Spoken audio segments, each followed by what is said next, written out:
उत्तम श्री परिवार श्री भूदुर्गा च कामदृक्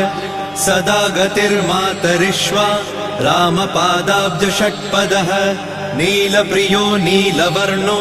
नीलवर्णप्रियः सुहृत् रामदूतो लोकबन्धु रन्तरात्मा मनोरमः श्रीरामध्यानकृद्वीरः सदा किं पुरुषस्तुतः रामकार्यान्तरङ्गश्च शुद्धिर्गतिर्नामयः पुण्यश्लोकपरानन्द परेशप्रियसारथिः लोकस्वामी मुक्तिदाता सर्वकारणकारणः महाबलो महावीरः पारावारगतिर्गुरुः समस्तलोकसाक्षी च समस्तसुरवन्दितः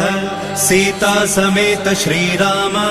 पादसेवा धुरन्धरः।